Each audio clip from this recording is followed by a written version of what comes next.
What is up, guys? We're back with another reaction video, and I reaction to a video titled The Witcher 4 Huge New Details. Now, I hope this is not just one of those videos where we get like a recap on what we already know. Let's hope it's but yeah, like, comment, subscribe, share the video for more reaction videos.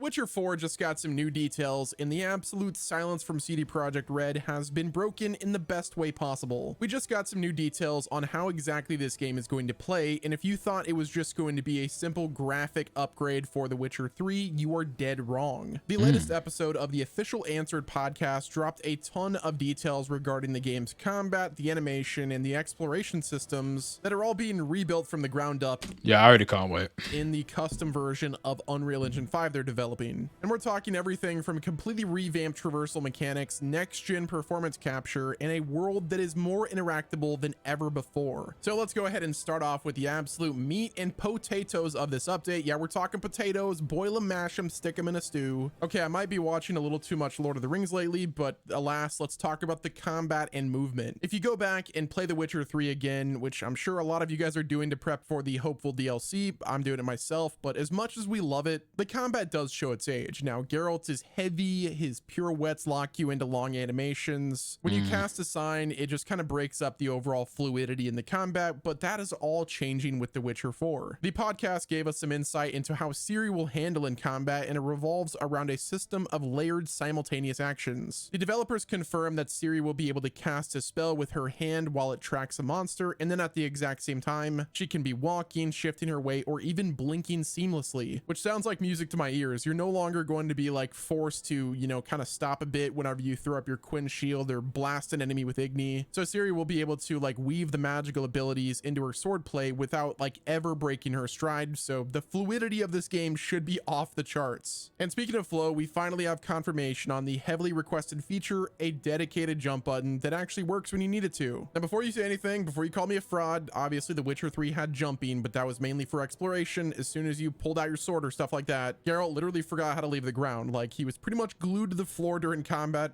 Obviously, like, you could roll and then you could dodge, but apart from that, you couldn't, like, you know, fully jump during combat. Now, the animation team explicitly talked about the intense focus on the jump animations and how they need to be incredibly responsive to player input. Now, the dev was, you know, talking in generalities about the animation and how it has to be responsive, so we don't know if, like, the jump button will be working in combat as well, which I imagine it would be. Like, every other aspect that they're talking about, they want everything to feel fluid. It just makes a lot more sense for them to have a dedicated jump button along with like the blinking. And I think just overall having the, you know, jump button that's dedicated during combat is going to change the overall like enemy design and how we encounter them. It opens up the possibility of verticality. Like, imagine we're, you know, fighting this giant beast of a creature and then we have to like leap over the sweeping attacks, or even like have to jump into the air to then strike down a monster that you're fighting. Now, on the topic of movement and fluidity, to support all of this, the foundational movement of the game is Honestly, I hope they add something like double dodge as well, where you can like dodge twice. I don't know if that was maybe that was already in. I don't know, but yeah, that would be cool as well. Getting a massive overhaul in Unreal Engine 5. The developers noted that in Cyberpunk 2077, the combat locomotion consisted of 80 different animations, but for The Witcher 4, they're pushing for even more to ensure super realism. Really? In the podcast, they confirmed that more than 80 different animations are there just for moving around. That means whenever you turn slightly, Ciri doesn't just awkwardly snap into place. She shifts her weight, her boots dig into the mud, and her momentum is carrying it through. Like, it's aiming for, like I said, hyper realism for this game, similar to the weightiness of Red Dead Redemption 2, but obviously maintaining the snappy and responsive action that an RPG requires. Now let's talk about some details that we have regarding the performance capture for this game, because according to the developers, the tech that they're using is going to change how we experience the story. Geralt of Rivia is a gaming icon. Let's be real for a second. His stoic, emotionless demeanor was also a very convenient crutch for older animation, and because he rarely showed like extreme emotion, the animators didn't really have to worry about his complex facial rendering. But Ciri, on the other hand, is a completely different story, they said. The team confirmed that they are using Unreal Engine 5 to push it to its absolute limits to capture even micro expressions. They noted that while Geralt was intentionally toned down, Ciri's facial expressions in the Unreal Fest demo were incredibly animated and playful, which this is a massive shift. Ciri feels everything. She carries the weight of the world. She experiences joy, fear, deep sorrow, and to capture all of it, the studio is utilizing cutting-edge technology technology to record the actor's face, voice, and the full body movement all at the exact same time. So why does all of this matter? Well, it just creates better quality, but I mean, that's kind of the short answer. Well, previously studios would record voice in a booth, and then they would, a different actor would do the body movements in the mocap suit later. But that of course created a slight disconnect, obviously would require a lot of like perfecting. Studios like Rockstar are straight kings at this stuff, so it's not really an issue with them, but by capturing everything simultaneously, the emotion is perfectly synced. So when Siri shows emotion, like we will see that on the screen this time. The podcast then spent a lot of time discussing the uncanny valley, which that is the idea that ultra realistic graphics look creepy if the animations don't perfectly match. And by utilizing the simultaneous performance capture with the voiceover and stuff like that, The Witcher 4 is aiming to deliver Sony first party levels of cinematic quality. Yeah, I don't know why I didn't mention Sony as well. They're absolute experts at it. There's also like Resident Evil Requiem has been so stellar with the performance capture and stuff, but I really like that fact that they're really, focusing on that for this game. I'm just thinking of like a cutscene where you're trying to figure out if a dude is lying to you, but then you look at his character animations and you can see his expression and he's very clearly lying. Gosh, I'll play Resident Evil. I don't know. I don't know where to play or not, but this would actually really cool, the whole facial stuff. I mean, yeah, especially when you've got really good graphics, it is important for like, certain scenes, the facial expressions, more emotional scenes, the expression changes. I mean, look, I'm sure most people watching this right now, you remember back in the day playing games, there was just no expressions and you kind of just had to, I don't know, almost use your imagination. I don't know though, because I'm like, if they put this much effort into this, will the combat really be as good as they say it is? I don't know, I'm hoping, but for a lot of games, it's like if they put a lot of effort into the graphics, the combat and stuff does take a hit. Now they're saying it will be improved. I'm holding out hope, but let's see. And you could call him out on that. Like, that would be insane. I don't know if it's going to go to that level of detail, but it would be cool if it does. Now, the upgrades that they talked about don't stop at the main character, obviously. The open world is being treated with an insane level of detail. The developers confirm that they're putting massive amounts of work into the open world with the goal of creating unique and highly interactable one-off moments that make the environment feel truly alive. Now, The Witcher 3's world is obviously incredible, but they weren't as interactable as they could have been, so I'm looking forward to seeing what like they're gonna do to really innovate on that. But now this brings us to the NPCs. Now in a lot of open world games, NPCs are just there as like dressing. They're there to like fill in and make it feel alive and whatnot. You usually see the same 5 character models walking around in the same circles, but The Witcher 4 is shattering that because the team highlighted a specific example from their tech demo where they showcased the NPC missing a leg and navigating the village on crutches. Now the devs said that that wasn't just a detail, it completely changes the animation rigging. The way the character walks, reacts, and evades danger is all entirely unique. If a pack of wolves attacks the village, the guy on crutches isn't going to break into a full sprint, obviously. He's gonna struggle and he's gonna have a bad time. Now obviously in the demo there was also the section where the dude was like at his like little shop and he was like selling fish and he was doing the animations and it just looked so incredibly detailed. I just don't see how that translates into the final game. Like obviously they could pull it off, but it's gonna take so long. It really feels like they're biting off more than they can chew. But yeah, I completely agree with this. That's why I'm saying before, I don't know. You see games, they'll say this and they'll be like, they'll go, oh, it's going to be, it's going to be more interactive and the NPC is going to be more, but I'm sure more NPCs will be interactive, I'm sure, but will it be to the level that they think it's going to be without there being problems or without there being some problem in another area of the game? I don't know. I'm hoping. In a perfect world, how much space is this going to take as well to do all this as well? How much space is this going to take on a console as well, for one as well?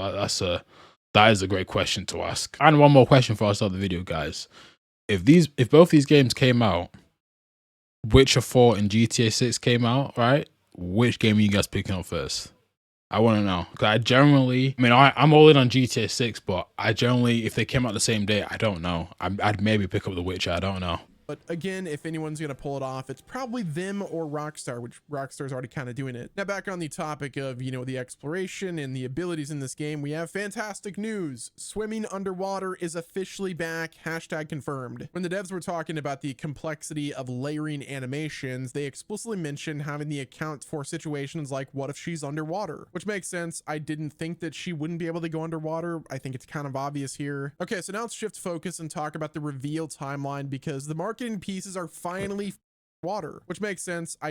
explicitly mentioned having the account for situations like what if she's underwater, which makes sense. I didn't think that she wouldn't be able to go underwater. I think it's kind of obvious here. Okay, so now let's shift focus and talk about the reveal timeline, because the marketing pieces are finally falling into place, it seems like, and this summer is looking absolutely stacked. So we know for a fact that The Witcher 4 is going to be back for Unreal Fest in June. Epic Games is essentially using CD Projekt Red as their crown jewel as a way to showcase what Unreal Engine 5 is truly capable of. So with that being said, we are guaranteed to get a ton of technical news, like some, you know, hopefully juicy visual demos. But now this is where it gets pretty interesting, because with the game making a massive appearance at Unreal Fest in June, well, that leaves the door wide open for the next revealed trailer at Summer Game Fest with Jeff Keighley. Jeff and CD Projekt Red have had a fantastic relationship. Cyberpunk 2077 Phantom Liberty had a massive showcase on his stage, and if they're prepping the game for a major Unreal Engine blowout in June, showcasing the first official CGI trailer or an in-game trailer at Summer Game Fest, likely just days before that, makes perfect sense. And of course, we have to throw some fuel on the fire, because there are some massive rumors circulating that we might be truly getting the Witcher 3 DLC, as well as the, you know, next update that has console mods in May of this year. So like, they drop new content for the Witcher 3 that is likely going to have Ciri as the lead in May. You get the entire world talking and playing, returning to the Witcher franchise, and then 2 weeks later in June, you then drop the next reveal trailer for The Witcher 4 at Summer Game Fest, or possibly Xbox Game Showcase. We don't know where it's going to be at. And then a few days after that, the developers then take the stage and talk about what they showed us at those trailers at Unreal Fest to give us a deep dive into the engine and the animations. So if all of this plays out, 2026 is going to be incredibly fruitful for The Witcher 4, and the long drought of information will be permanently over, at least we hope. So that right there is the massive update on The Witcher 4. Ciri's dynamic magic should be revolutionizing the combat systems and the fluidity. UE5 and the NPCs are changing the open world. It's going to be more interactable than ever, and June should be shaping up to be one of the biggest months in the franchise. Let me know what your thoughts are down in the comments. Hit the like button if you enjoyed, subscribe with your noties on, and until next time, this has been Wes, and I'll talk to you guys in the next video.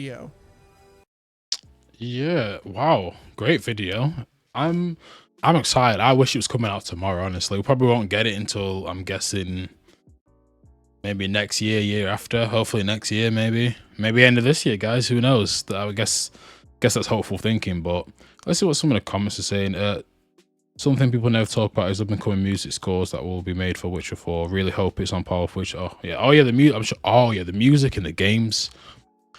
Wow, I can't wait to see what they're gonna do for Witcher 4, because you know, you just like rolling around with Geralt in Witcher 3, that music in the back. I mean, it's crazy how like a difference having music, because like if you were riding there without music, it'd be kind of, maybe some people won't mind it, but I don't know, having the right music while you're riding around is very important. I feel like my PC is F then. Yeah, I don't know how much space that's what I'm saying. Like, you might not even be able to have GTA 6 and this downloaded at the same time. Like, is anyone even consider that? Like, you might not be able to have GTA 6 and The Witcher at the same time. So which one are you realistically gonna pick? Maybe it's because I'm reacting to a Witcher video now and I'm excited about it. I generally feel like I don't know. Actually, I don't know. I was gonna say The Witcher again, but I generally don't know. But guys, look, let me know your thoughts in the comments below. What do you think about The Witcher 4? The Witcher 3 DLC? Tell me your thoughts. I'm excited, honestly. I wish it was coming out tomorrow. Guys, like and subscribe. Thanks for watching.